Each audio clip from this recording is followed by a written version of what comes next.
Welcome to Friday Morning Dharma on January 17th. Why don't we begin with some meditation?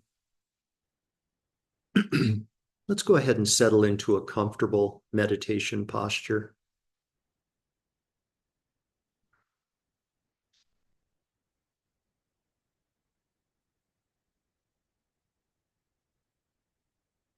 Please feel free to take as your role model for a meditation posture the mountain. The mountain is balanced, grounded, and stable with ancient wisdom awareness.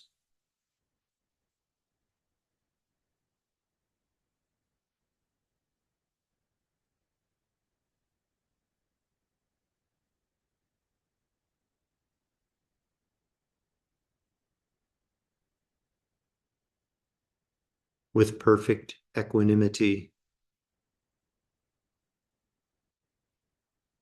silent, unmoving, stillness.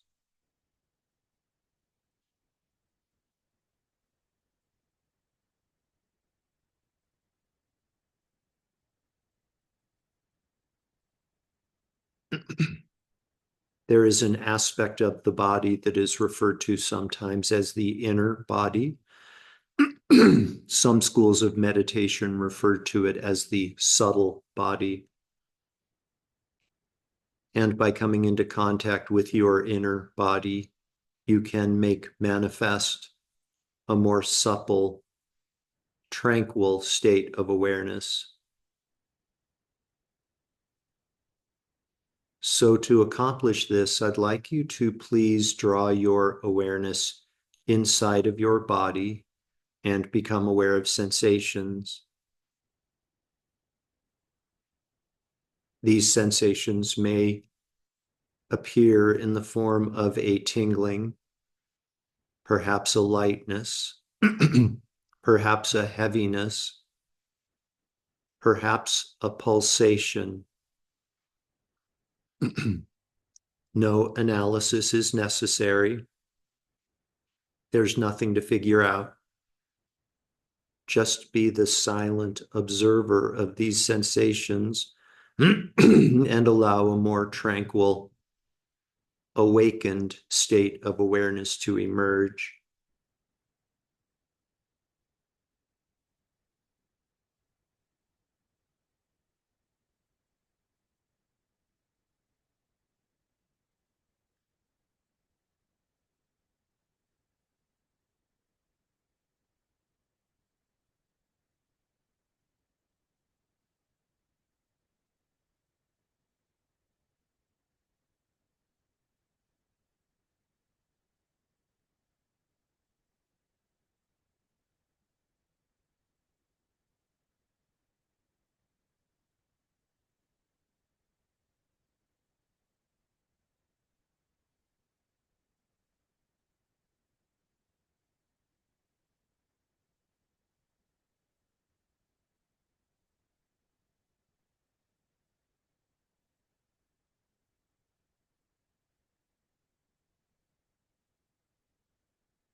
A perfectly valid method of practicing this meditation is for you to observe sensations in so-called isolated parts of your body, your hands and your feet, your legs and your arms, the region of your chest, and so forth.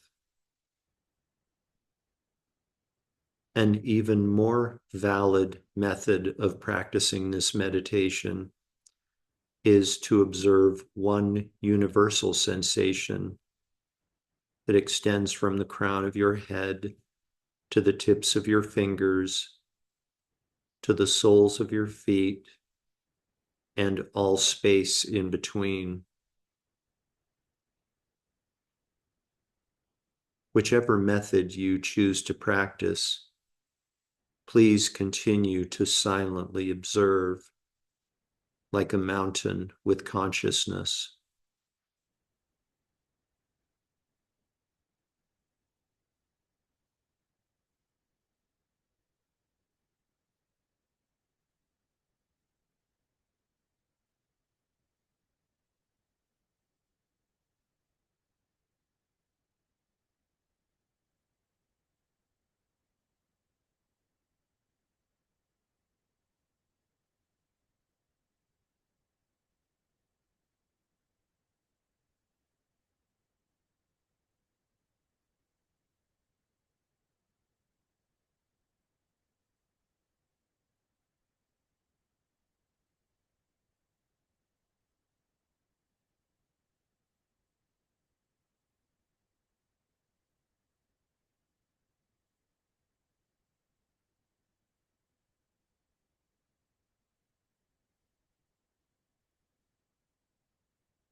For example, just as the darkness that has accumulated over 1,000 eons is dispelled by the illumination of one lamp or one torch.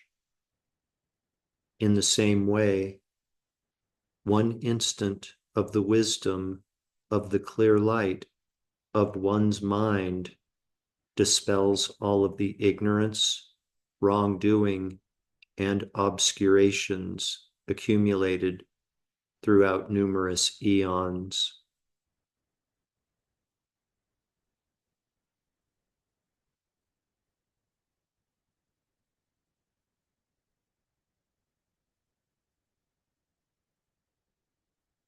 Now, please gently redirect your awareness.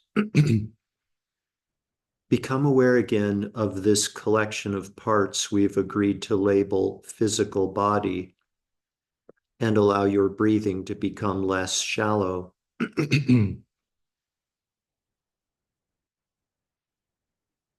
Taking deeper and deeper breaths, become aware again of the garments of clothing resting on the surface of physical body.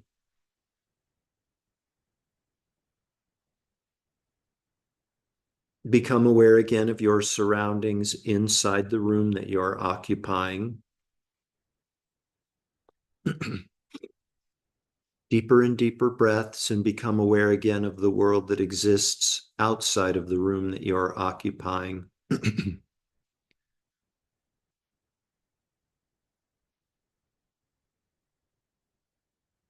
We dedicate all of the merit, all of the positive energy from this morning's meditation to world peace. May all beings, without exception, soon come to enjoy a state of complete, perfect fearlessness. May all beings, without exception, be completely free from all forms of emotional and physical suffering. May all beings, without exception, be happy, peaceful, contented, and free.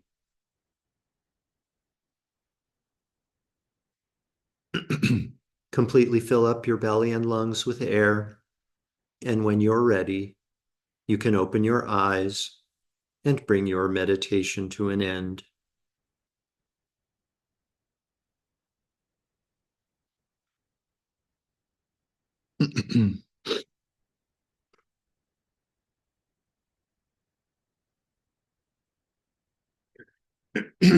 Thank you and welcome back. Excuse me. So we are continuing with Yongey Mingyur's adventure, Yongey Mingyur in Love with the World. He is just now, we're at the point in the book where he has just now boarded the passenger train at the town of the monastery where he left, and he is on his way to his next destination, whatever that might be. And I'm going to read from the book. I'm on page 15, at the top of page 15. I'm not sure, there are a couple of different versions of the book. It might not match up with where at the same place in your book. When the train pulled in, passengers grabbed their children, their animals, their big suitcases, their enormous cloth sacks tied with ropes and strapped around their foreheads, and pushed and shoved to get into the car, to the rail car. Big suitcases, children, animals. Good grief. Not your typical American Amtrak station. My backpack kept getting snagged, and I had to lurch forward to disengage it. I was the last one in and began the train ride in terror, squashed flat against the door, my head, torso, and legs pressed between the door and human bodies. I could see nothing, but took note of the awful smell. I had to open my mouth and suck in whatever air was available. For the next several minutes, I couldn't keep my mind from feeling overwhelmed. My training, so his training in the mind, his meditation training, had introduced me to the spacious awareness of my natural mind. We compare this awareness to open skies and oceans, references meant to invoke immeasurable vastness, even though awareness is more immeasurable than skies and oceans combined. That itself is such a powerful line. I'd like to reread it. We compare this awareness of consciousness, to open skies and oceans, references meant to invoke immeasurable vastness, even though awareness is more immeasurable than skies and oceans combined. We could sit with that and contemplate that for a long time. Our awareness, the natural essence of our consciousness, is more vast than oceans and the sky combined.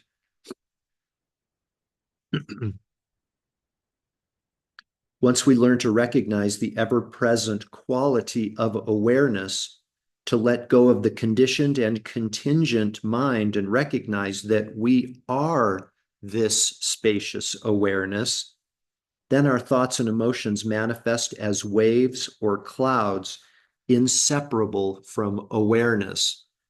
And the chapter that we're on is titled Acknowledge the Wave, but Stay with the Ocean. And as we'll learn as I continue with this section that I'm reading, the oceans are a metaphor for the spacious awareness of our mind, the natural essence of our consciousness. And the waves are thoughts and emotions that come, right? Our consciousness is not those thoughts and emotions. We become aware of them. We're aware of them, but we don't get confused into thinking that is our consciousness, those emotions, those thoughts, those conceptual thoughts. Okay. With recognition, we no longer get carried away by the stories that our mind, with recognition, with this recognition of the vastness of our awareness, we no longer get carried away by the stories that keep our minds spinning in repetitive cycles or jumping around like a crazy monkey. Reference to the monkey mind. I'm sure that a lot of us are familiar with that expression. If we keep our minds entangled with these stories, then it's hard to recognize awareness. As we all know, the weather systems within awareness often become quite stormy, but the more familiar we are with awareness as an innate quality of mind, the less effect the weather has on us. Waves arise and clouds move by. When we're not stuck inside them, they lose their impact. Our sensitivity deepens and we learn to trust the knowingness of the aware mind. I had known waves of hurricane strength in my life, but not for a very long time. And now, on this jam-packed train, I was not quite sure if my constricted breaths came from the pressure on my face or the fear within my heart. So Yangye Mingyur goes on in the next paragraph to say that he's panicked. He's totally panicked. He's crushed inside this train, totally foreign situation for him. And he's like having a panic attack, basically. And so he goes and remembers awareness and uses his breath to bring him back to his awareness, to the spaciousness of mind that is the nature of awareness. Yeah. So Yangye Mingyur is using this mindfulness practice, coming to the breath, as in sort of a remedial sense, right? He's in a really tough spot. He's freaking out. So he uses the breath to remind him of awareness in a remedying, a remedial sense. Maybe you have the presence of mind to do that practice. Some of you have been doing the meditation on the inner body for years now, right?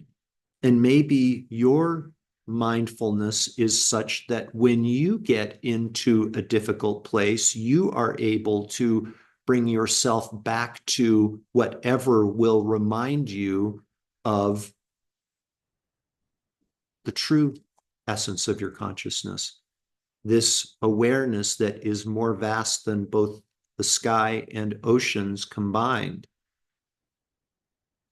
The meditation that we do, our core base meditation in this class is meditation on the inner body, and we do that practice more in a preventative sense, right? So like we become more and more familiar with this non-conceptual awareness. Yangye Mingyur, by the way, refers to it in the book as awareness. We refer to it as non-conceptual awareness.